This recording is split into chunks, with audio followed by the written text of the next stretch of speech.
Good afternoon. Thank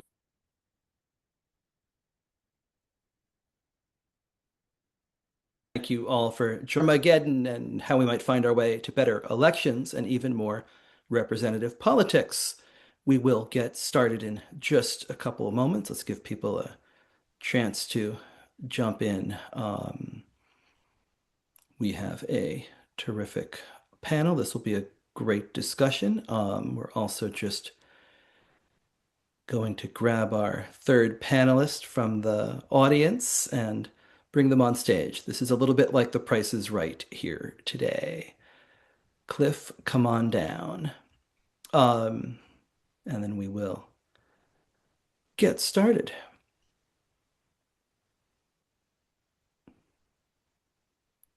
Excellent. Well, that should be pretty good. Thanks again for joining us. My name is David Daley. I will be moderating this discussion. It's a conversation that is pegged to my cover story in the new issue of the New Republic that's online right now, arriving on newsstands and mailboxes as we speak.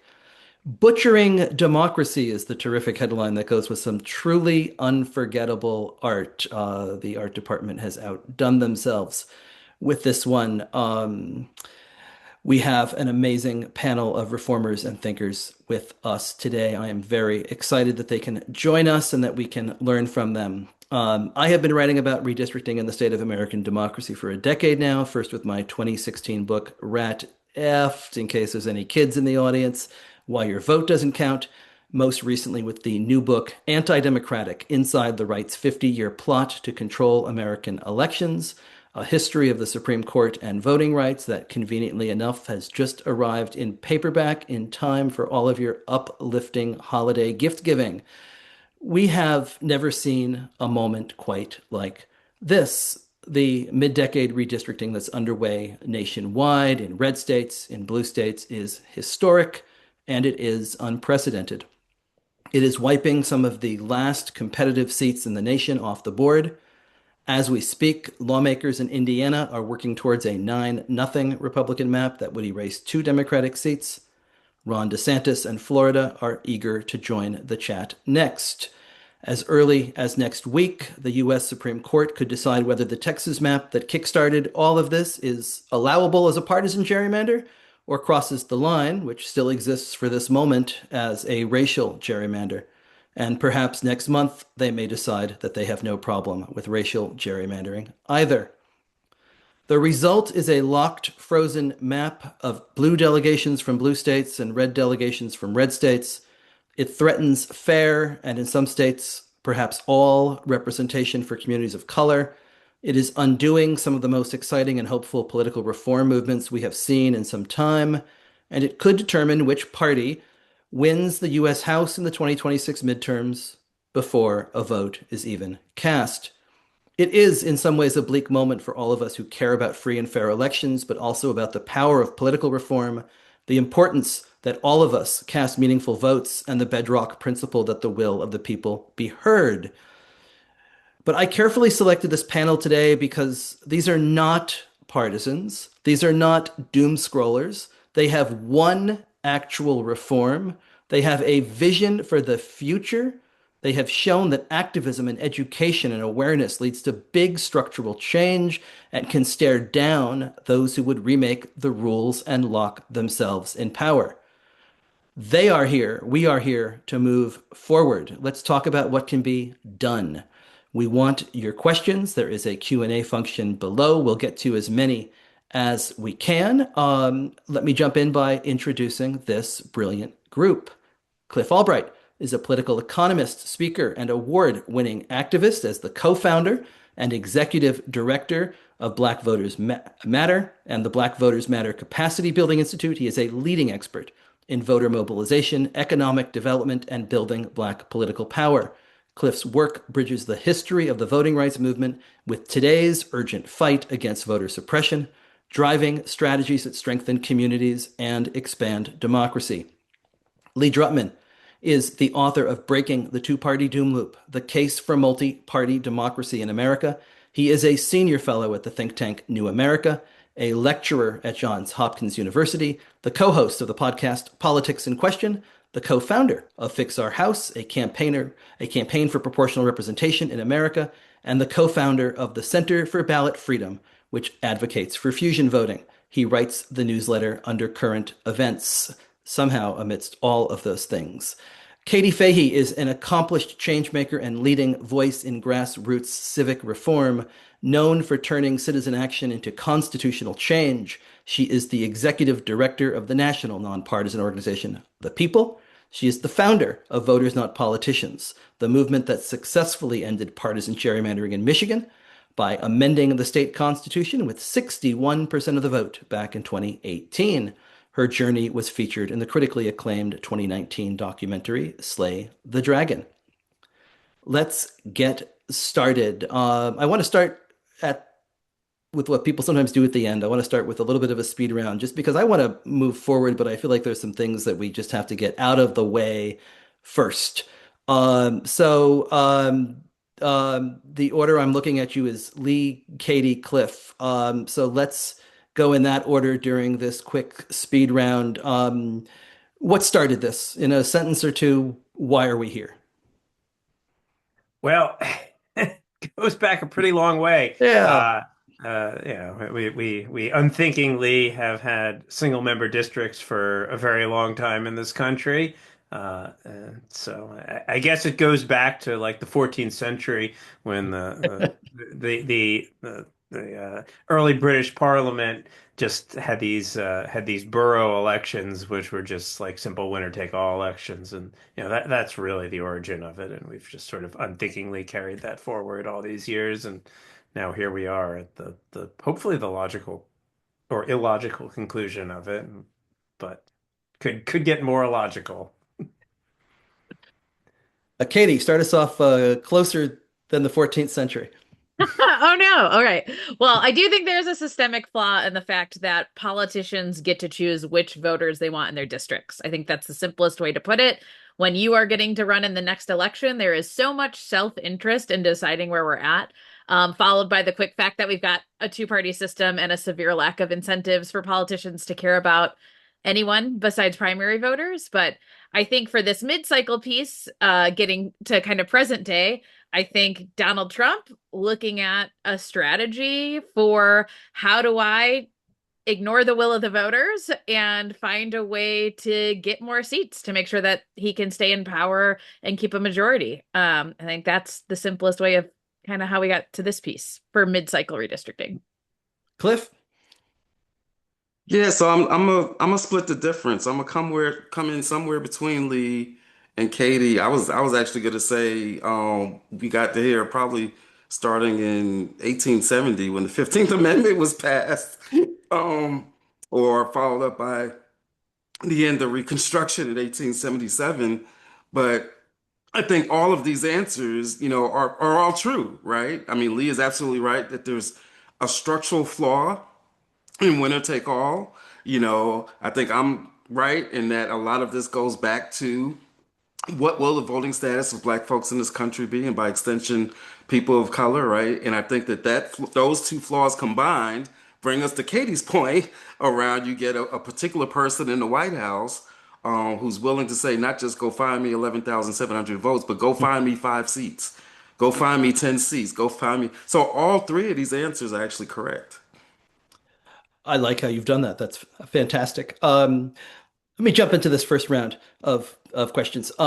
Lee, could I start with you? Would you back up and just walk us through the national situation as it stands right now? Let's assume that the California and Texas maps survive legal scrutiny. Indiana and Florida are likely to go next. What kind of a national congressional map does this leave us with? How might it be different from even gerrymandered maps of recent vintage? And how long might this be our dreary reality? Yeah. So, I mean, there's been a broad trend for the last several decades of shrinking competitive districts and increasing escalation of partisan legislatures drawing districts that help their party within the state that they control. But we are at the next DEF CON level here, with like DEF CON virtually no competitive districts. left. And so it's just like almost it feels like there are so many elections that we're going to be having a year from now, which like we can tell you the answer who is going to win those elections, and it's like these are like Soviet style elections where the candidate that's going to win before the election is happening. And that is a very strange vision of democracy, I think. Like, fundamental premise of democratic elections is that candidates compete and voters have some say. But if everybody is just voting on the partisan lines, uh, it's just a very weird vision of democracy that just frankly makes voters kind of irrelevant. I don't know. Maybe we'll have a handful of competitive districts. Who knows? Depends. Could be a good year for Democrats. They might pick up some seats because they're not the party in the White House. But I think we will probably have the least competitive congressional election in U.S. history, with the fewest share of competitive districts, and that is really something. I think that's right. We had 37 within 5 percentage points back in 2024, and a lot of those districts won't even exist in Texas, California, Ohio.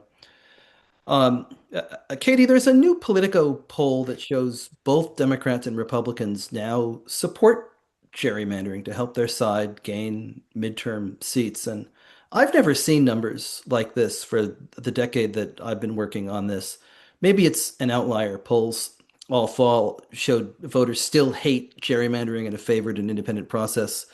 But if this is the future, what have we lost? And I guess I'd say, is it the future? You've been at work in Missouri on the challenges to the gerrymander there. I went out and covered it in this piece, and the outrage there appears very palpable, very real, and seems to go across party lines. How are you seeing this moment from a voter perspective?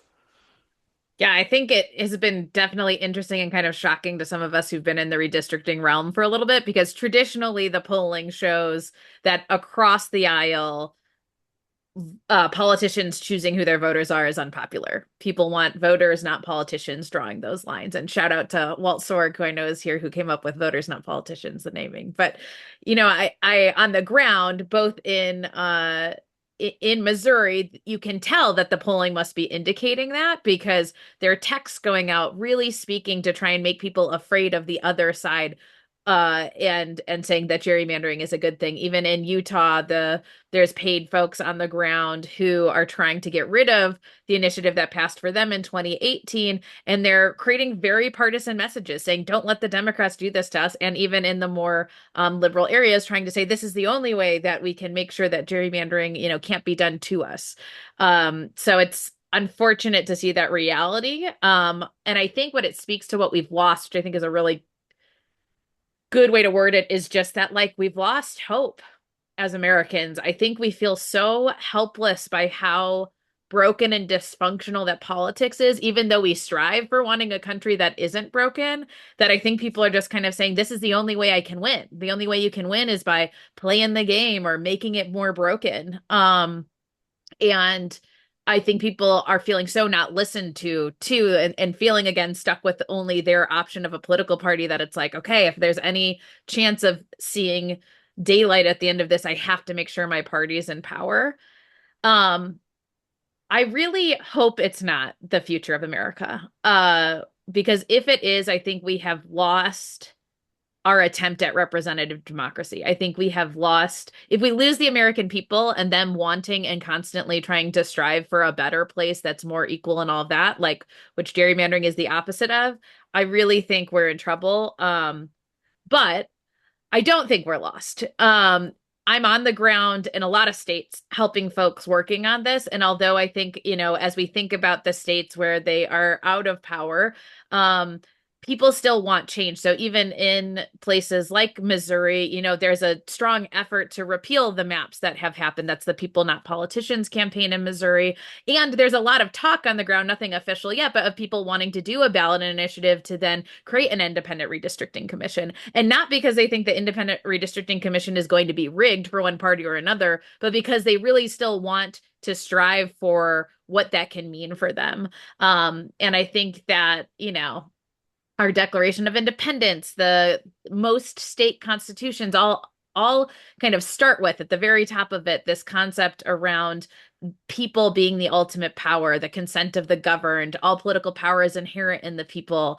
And I really do think that there's a lot of us that truly still fundamentally want that. It just feels so blurry and people feel so bombarded by how much political change is happening that right now they just don't think that that is realistic. Cliff, would you take on the role of the courts in putting us in this situation? Let's hold Calais for the moment. We'll get there with the next question. But it seems to me that so much of this is owned by the Supreme Court, whether it's eliminating preclearance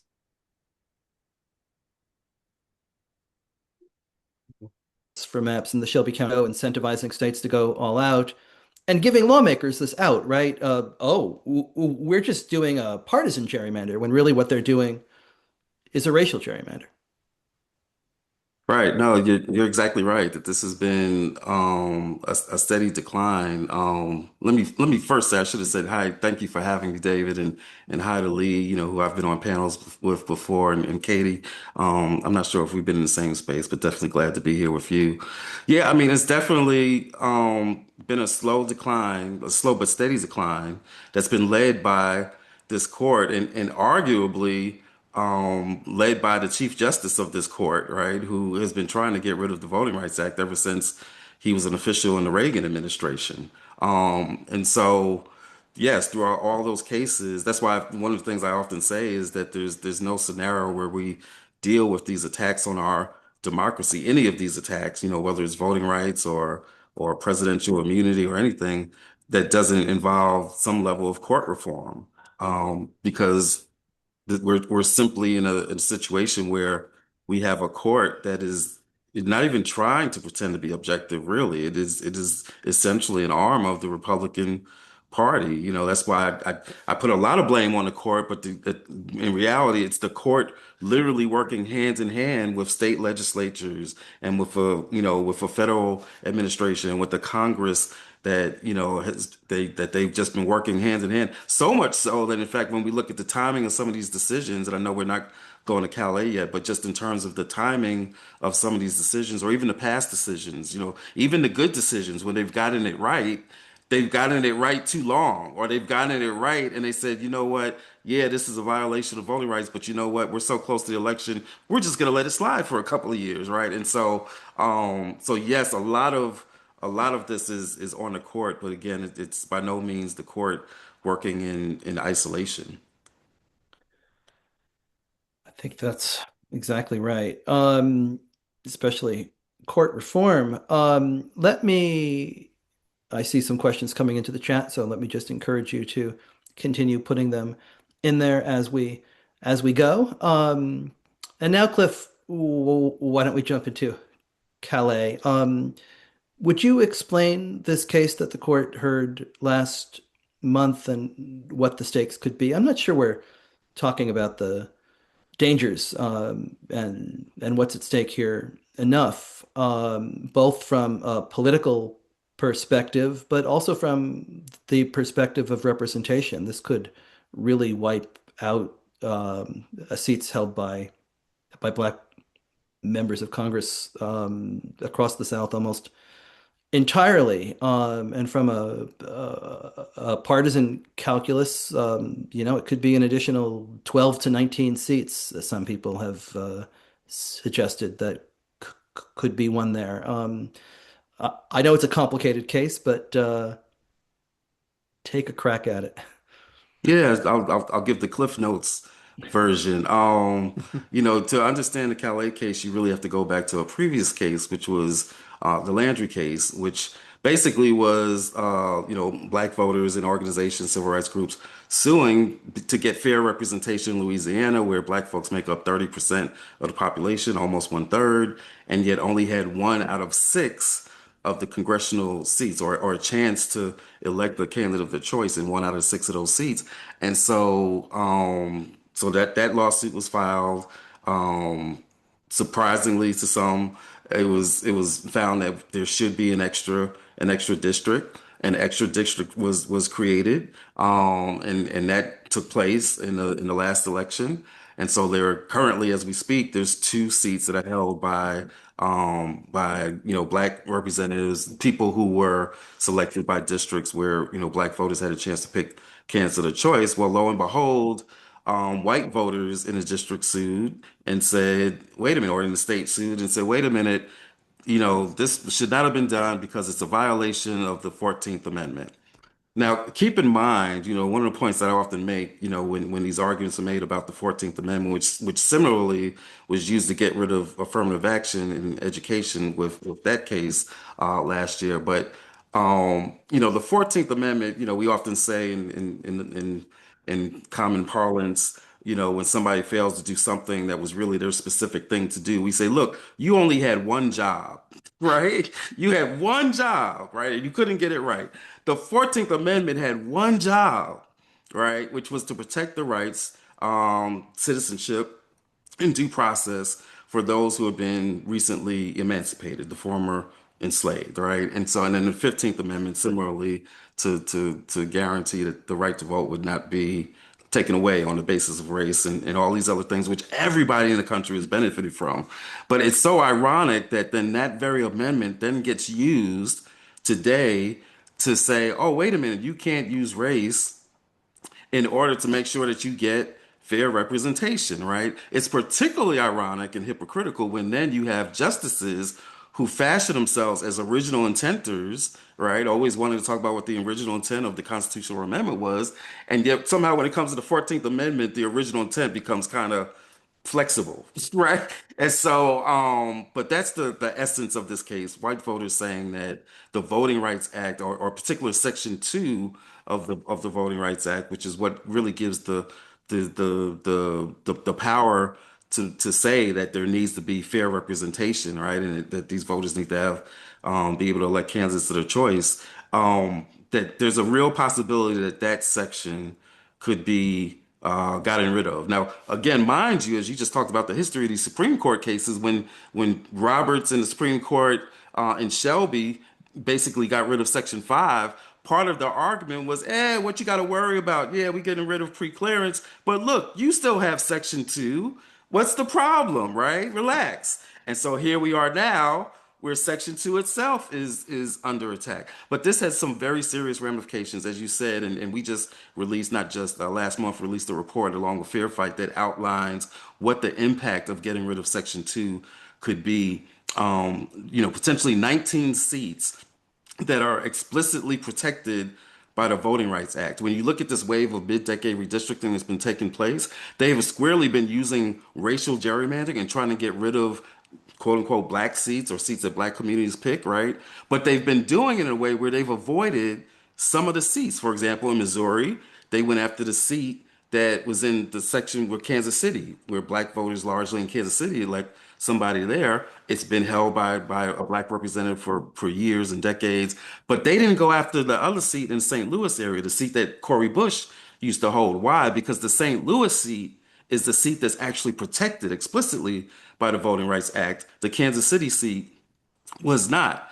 If they get rid of Calais in Section 2 and basically eliminate the Voting Rights Act, now that St. Louis seat is up for grabs, as well as the other 18 or so seats that, again, are explicitly protected by the Voting Rights Act in these states that it would potentially would then go about and do the same, take the current mid-decade redistricting and take it even further to go after those seats. This could create essentially a permanent one-party rule. That's not hyperbole, right? And keep in mind that we're talking about the federal level. Keep in mind that this would affect every seat at every level of governance, state legislatures, county commissions, city councils, board of educations. It's a fundamental threat to whatever notions of democracy that we have left. It's very powerful. Katie, in the Rucho case, the court praised your victory in Michigan and said pretty much, Katie Fahey's got this. Um, no one needs the federal courts. What was the impact of that decision on the reform movement um, after California, where voters effectively decided to press pause on their commission and um, fight fire with fire and go after a retaliatory map that puts, five blue seats up for the five red ones that were taken for the five red gained in Texas. Can you imagine any states wanting to take redistricting on at this moment? Is this the time when we really need a national standard? Absolutely. But going back to that case, I think even when the court was saying it, if they looked at the political reality of how reform was happening, it was clear they were just using that as an excuse. Only 26 states even have the ballot initiative process. Many of them can't actually even implement it from the ballot initiative process. And it's very clear in states without the initiative process where voters can kind of surpass their legislature. Legislatures are not interested in giving up their power. They are only interested in gerrymandering. So what happened, though, is at the time when that case was being heard, there was split opinion in the reform space around, do we just wait for the courts to issue essentially a national some national clarity around what gerrymandering is or isn't, or do you go to state by state? And a lot of people were leaning towards like, let's wait for the national standard because then kind of everybody gets done at once. And so once there was more clarity, the one good thing it did for the reform movement is it really made it clear that our last hope was in the states. That if we were going to start to get less gerrymandered districts, we would have to go one at a time. But, even in 2020, you saw 13 different states trying to run initiatives for some kind of independent redistricting commission was the most popular one. COVID ended up ending most of those, but also so did partisan politics, unfortunately. And the urge for wanting to deal with redistricting has still stayed because I think, again, it goes to like the 101 of what people think about for American democracy and why we sometimes try to hold it up on a pedestal is like, well, we want a system where the voters hold the power. And so redistricting remains one of those things where it's like, it's just fundamentally wrong when gerrymandering happens. Now, I think right now, politicians are playing the countrywide game. But when you talk to folks on the ground, I actually think there's still a huge appetite for reform. And I think it's actually in some ways the perfect timing to take it on because gerrymandering is being talked about everywhere. And it's not just in one or two states. It's like a national story consistently for months now. It has been. And what's good about that is so many people are frustrated with American politics on the left, on the right. Like many people want to do something, but they're not sure what. And they also could be watching Netflix or spending more time with their family or doing anything else. And so I think sometimes it takes these moments where people say enough is enough. This is like ridiculous. So I'm going to get off the couch and try to do something. And so I wouldn't be surprised if in the wake of hopefully people, not politicians in Missouri being successful with repealing or giving voters the chance to repeal the maps that were passed, I wouldn't be surprised if somebody on the ground decided to do an independent redistricting ballot initiative. Arkansas, Bonnie Miller, League of Women Voters, they had shown that there's definitely enough interest on the ground in the past. I think they would totally be looking at redistricting. Andy Moore in Oklahoma and Let's Fix This. I think also there had been movements before, and I think they'd be wanting to. Nevada, Sandra Cosgrove, Vote Nevada.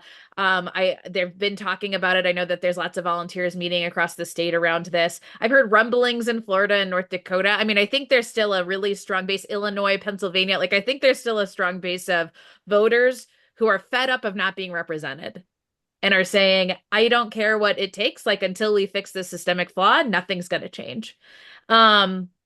And what's interesting in almost all of those states is right now there are attacks on the ballot initiative process in almost every single one of them. meaning that politicians are trying to actually remove the ability for voters to go and fix systemic democracy flaws. And I just want to throw that out there, that it's like something we definitely have to be paying attention to, and that in many of those states, saving the initiative process so that voters can actually use it in the future to write constitutional language, gather a bunch of signatures, and then ultimately vote to amend their constitutions has to be dealt with first. So I think there's like some timing issues potentially there, where they've got a lot on their plate in order to fight back politicians from actually freaking listening to them. And I think that's where I hope, your last part of the question of like, is there a dramatic retrenchment happening right now? I think no, because the politicians are still very out of touch with what voters actually want.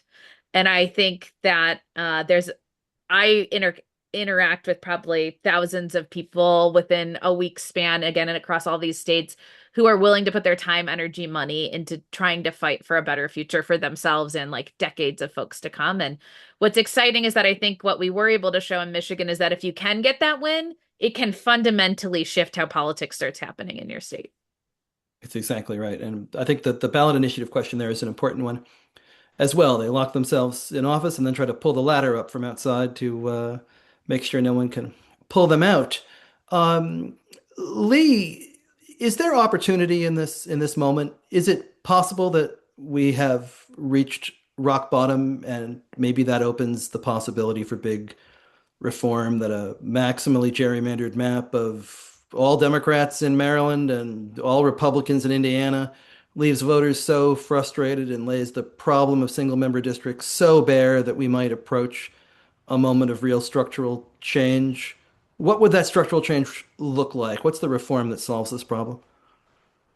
Well, yes, David, I do suppose there is a moment in which we might say, you know what, this is a pretty dumb system that we have, and maybe instead of using these single member districts that allow legislatures to redraw and redraw and redraw maps until they get the most partisan map that they can, maybe we should do what most other advanced democracies do, which is use a system of proportional representation so that we get what we intuitively understand as fairness, that parties should get seats in the legislature in proportion to the votes that they get. So if it's unfair to Republicans in California to only have like 3 or 4 seats that they might wind up with, just as it's unfair to Democrats in Texas to only have a few seats, just as so. I mean, you look across the states, and it is very unfair. Also, I mean, single member districts make this possible. You get rid of single member districts, you move to larger proportional districts. Gerrymandering is no longer in the game. You just can't do it to any profitability. Now, every vote everywhere matters. There's no more of these just like tiny sliver of districts where it could go either way, and where voters are going to be so wish they didn't live in those districts by the end of it, because they're just so assaulted by negative advertising. No, every vote matters regardless of where you live. Uh, and another benefit of proportional districts is we can get out of this two-party doom loop that everybody is so fed up with. People, so many voters, one thing they say over and over again is, I wish we had more choices. What is with only having these two parties, both of which are kind of terrible, and one of which is really, really terrible, depending on who you are. I know which party I think is really, really terrible, as opposed to just kind of feckless. But the idea is we should have more competition, right? I mean, this is the thing that drives democratic innovation, is competition, is multiple parties competing to say, I want to represent the concerns of voters, not I'm automatically going to win these seats. So, screw you voters. Like, what are you going to do? Elect somebody from the other party? Yeah, good luck with that. Right? And like, no wonder so many people are so alienated, so disenchanted, so frustrated with the political system. So it's a pretty straightforward thing. Congress could pass a law tomorrow and require states to elect their congressional delegations through multi-member proportional districts. Totally constitutional. Article 1, Section 4 of the Constitution gives Congress control of that, and they could mandate that these, to the extent that districts do have to be drawn in some of the larger states, that they are done through independent citizen redistricting commissions, not politicians, right? I mean, the solution is like standing there right in front of us, but sometimes it does take a moment of rock bottom to be like, oh, actually, the way we've been doing this, it's kind of dumb, actually. It's like really stupid to do democracy this way. Uh, Imagine that. Imagine that indeed. Cliff, I wonder if you see a proportional house as a potential fix for what could be coming from the courts on Calais and the VRA, whether a more proportional r- representation might be a vehicle that preserves minority representation across the South and elsewhere. Yeah, no, definitely. I mean, I'm a big supporter of proportional representation. I mean, I tell people all the time, I first learned of it back in 1992, 93, when Lonnie Guinier was nominated for the Justice Department and then saw her nomination taken away by, then President Clinton and in doing so, what he said at the time when he withdrew the nomination was, she's got views that are dangerous. And so I'm sitting there, I'm like, well, heck, if this woman's got some views that are dangerous, I want to know what she's talking about. And it was proportional representation, which to Lee's point is quite dangerous if you're somebody who only wants to see a two-party system, right? But if you're somebody that wants to see better governance, and if you're somebody who, like her and like me, wants to see fair representation, it's not dependent on the whims of the Supreme Court and how they're interpreting a Voting Rights Act that has to get renewed every 20 or 25 years, then it is a potential structural solution for what we're facing in terms of representation for our communities, but also in terms of some of these other ills that are inherent in this winner take all system. And so yes, we believe, that unfortunately, because of the threat to the Voting Rights Act, and I want to be clear, my organization, we've been fighting for the Voting Rights Act. I got arrested 5 times in 2021 trying to get the John Lewis Voting Rights Advancement Act and the For the People Act or the Freedom of Vote Act. And I'm gonna keep fighting for that, but we also have got to be thinking about like what's next. What are the other tools in the toolbox? What's the plan B to not have these discussions at this point? It would really just be negligence, right? And so those are the types of discussions that we're trying to have in our communities, because quite honestly, in most of the communities where we do our work, people don't know anything about proportional representation. They certainly don't know about the differences between open lists, closed lists, STV, right? Single trip, like it's foreign language, right? And so we're trying to introduce our communities to some of these concepts, even just ranked choice voting, right, as a pathway to understanding proportional.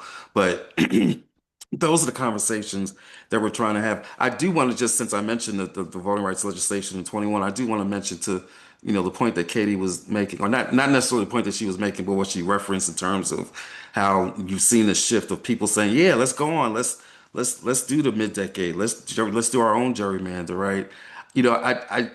And I don't think this is what Katie was saying, but there is a tendency for people to interpret that as, well, everybody's doing it, right? Everybody's equal, everybody gerrymanders, right? And the reality is, only one side of the aisle tried to support getting rid of partisan gerrymandering, right? With the Freedom to Vote Act. Only not a single Republican voted for it.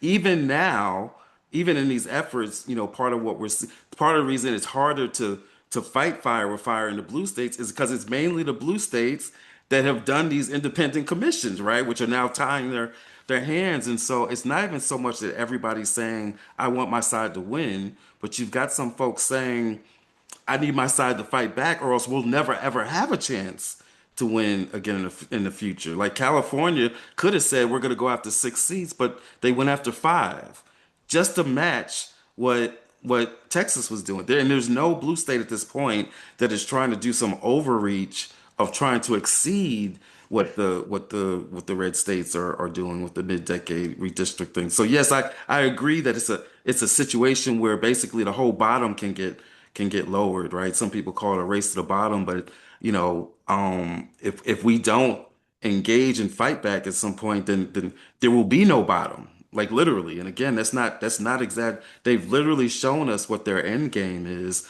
And so it's important that we fight, but it's also important that we have these solutions like proportional representation. And shout out to the great work that Lee has been doing on trying to get people to rethink what's possible with the House that doesn't have to be at the number of members that it's at right now, right? That hasn't always been the case. Just opening up people's minds to what's even possible and that there can be a different way. That's a discussion that we all need to be having. I think that's right.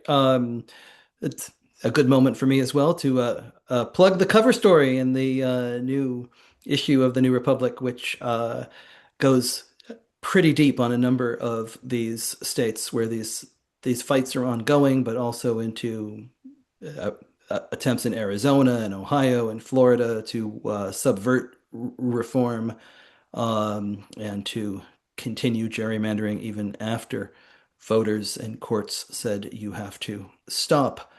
And plenty of conversation in there as well about solutions and where we go from here, which is a good moment to turn back to Lee and say, given the reality of politics, given the reality that the members of the House who are currently gerrymandered in would have to be the ones who vote to change this, how do we go ahead and win this big structural reform? Well, I think part of it is our collective understanding that the current system of voting is just completely broken. And this is, a shout out to the important work that Cliff and Katie and many other on the ground folks are doing in helping people to understand that we don't have to accept a broken status quo. So part of it just comes from demanding a better alternative. But I mean, there is a realpolitik of this, which is that the lawmakers who get elected under these rules have to change the rules. Now, some of that is public pressure, people saying, "Hey, uh, we want different rules. We want fairer rules. We want rules where every vote matters, where you can't constantly gerrymander, where the Supreme Court doesn't get to decide what the map should be." Uh, so that's part of the pressure. But I think a lot of members really hate this. They're constantly, being redistricted. I mean, they are political pawns in this game. There's a lot of members who are going to lose their seats.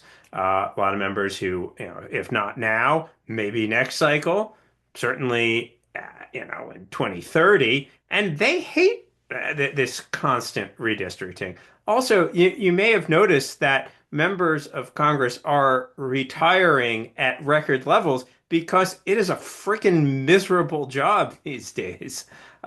So, it's like, well, they understand how broken it is.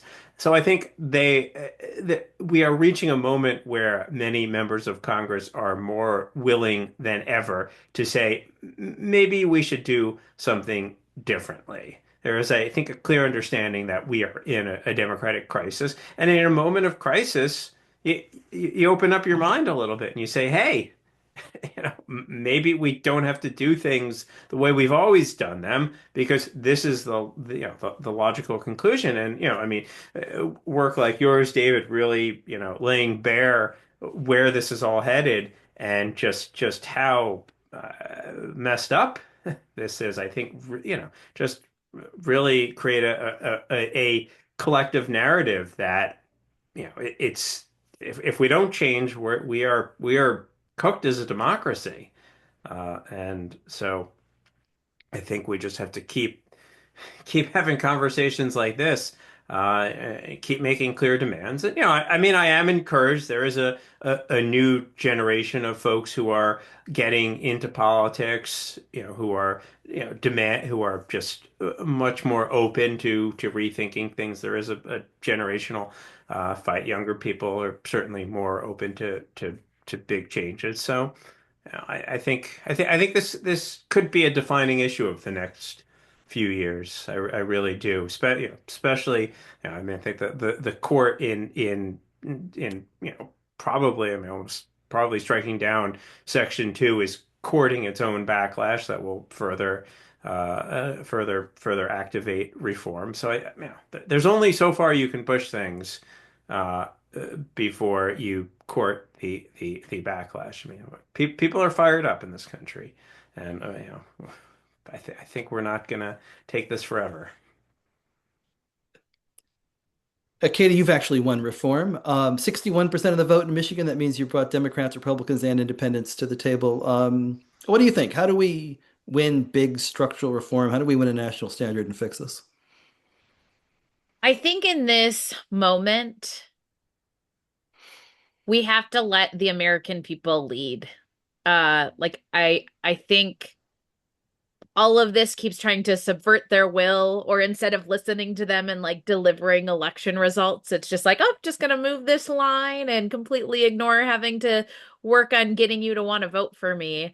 And I really think that ultimately, if you can have the people of America dictate the future they want, and I think that happens through, we have to talk about these big ideas and the small ideas and really trust in the democratic process to let folks hear lots of different ideas and see which ones feel most resonant and like they'll have the biggest impact, or like the vision of America that they want. And I think if we can find a way to do that, that we will see more successful reforms, at least at the state level. I have less experience. Haven't gotten a constitutional amendment passed at the federal level yet, but hopefully, maybe the next 30 years I'll get that done. But I do think that's kind of fundamentally what has sometimes been missing. Even when the moment has maybe been right for reform, but then reform doesn't happen. I think it's because something about how that was being driven was out of touch with the people who are impacted the most. And so I think if we can take the time to listen to each other and get in a room and figure out what the right solutions are and fight for those reforms, I think it will win. I think now is the moment. These issues are the right issues. People are fed up and they're suffering, and we're dealing with the consequences of a broken government that isn't delivering results and isn't accountable to us. And that's a really strong motivator for people. And yeah, and I think at the end of the day, again, like, it is up to us, each of us, to figure out what is the way we contribute. And there aren't experts in this. So the folks who try to pretend they're experts are the people with the most self-interest, trying to make the system work for a special interest, and not, again, the fundamental piece of all of us as Americans getting a government that's actually accountable, responsible, and representative of who we are. And so I think more and more people, like I said, are waking up to that. And now it's up to us who pay attention to these kinds of things to open up the invitation even wider to say, hey, let's do this together. Let's open up the invitation and the chat even wider to all of you. Some good questions in the Q&A. If you still have one, there's still time. Doug asks, how does the issue of redistricting fit within the broader question of our political system moving from an imperfect democracy to an authoritarian system? Does anybody want to jump in on that? Sure. I'll jump in. I mean, I think the way in which we allow for a system in which the party in power can further entrench their power is, that's authoritarianism 101. It's taking the rules and bending them so that you don't face any competition. And we have rules that are being manipulated so that those who are in power can manipulate them to stay in power. And I will note that one thing that Viktor Orban in Hungary did when he got into power is he made more of the election, or the districts, or the seats in the Hungarian parliament, single member districts, so that he could gerrymander them so that his party could win an overwhelming majority with seats with a bare majority of votes. Avram asks if Section 5 was dismissed because it was still sufficient to rely on Section 2, then if Section 2 is dismissed, is there a case for reviving Section 5? Thoughts on where we go with the Voting Rights Act from here? I guess I would toss into that question as well.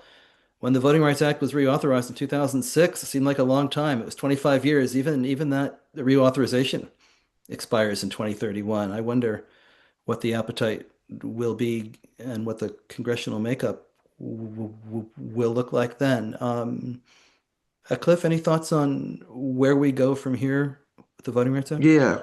Yeah. So, well, one, just real quick, just to to help with any confusion I may have created, Section 5 wasn't gotten rid of because of Section 2, right? But that was part of their thinking in terms of why getting rid of it. They had their own legal analysis why they thought it wasn't necessary. Made But up. yeah, yeah, basically, right? And but their thinking was, oh, Section 2 is still there, so it wasn't a cause and effect kind of a thing. But in terms of like where we go with the Voting Rights Act, I mean, it's still needed, right? And not just needed in its current form, but it needs to be strengthened because there's so many. At the end of the day, even the reforms we're talking about, fixing the House and proportional representation, fixing the gerrymandering, you still can't get representation if you got 500,000 voters being purged in one shot, right? And there's no method for any kind of pre-clearance or analysis or looking at like what the impact of that is on various communities, right? And so there's still a range of things that we need in terms of still protecting voting rights that requires us, even if we get to proportional representation, it's not an end all be all. Even in a sense, I saw a couple of questions in the chat that were asking about like we're not dealing with the money issue, right? Um, Even how proportional plays out is not the same if you don't deal with that question. If you look at New York and ranked choice voting, not the same as proportional, but there's some connections. But people talk about, oh, ranked choice in New York, it's created the most diverse city council ever, right? Which is true. But it's not just ranked choice voting. What else does New York have?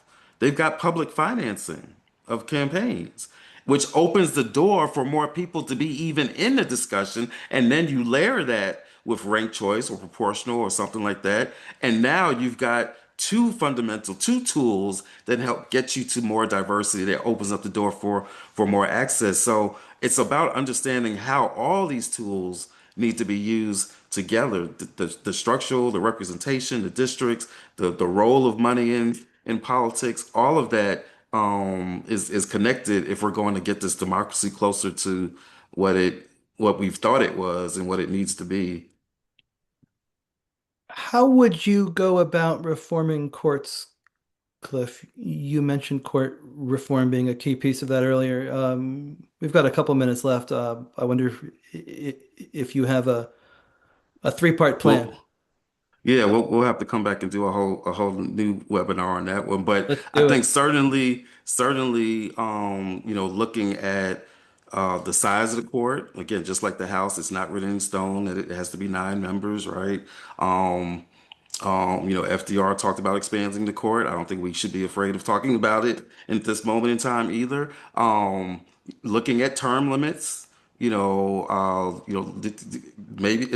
it's not good that you've got justices that get to sit, for life until they're 90, until they pass away on the court. And so maybe there's some, and that doesn't mean that, oh, you get, after 4 years we're going to replace you, right? But maybe looking at some type, certainly like the most basic thing, like some ethical considerations, right? Like having actual, at a minimum, can we have the same type of ethics that apply to other judges, at least apply to the highest court in the country, right? And so I think that there's different layers of reform that we need to see, but at least one or two of those is necessary if we're going to deal with this current court and to prevent another court like this from coming to pass.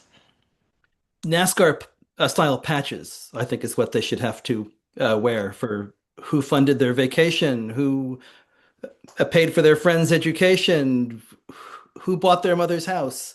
Right, right. Little Yeah, things like that. Yeah. add that in Si- there, right? I want to thank this brilliant panel for a great discussion over the last hour. I want to thank the New Republic for being our host. I want to thank the entire team at the New Republic that assigned and edited and fact-checked this story, from Michael Tomasky to all the editors on down. I want to thank all of you for being part of this.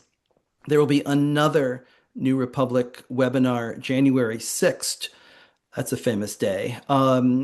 January 6th at 4 o'clock, the New Republic will bring the January-February issue alive with a webinar called This Is Us, ICE in America Today, looking at Trump's immigration policy.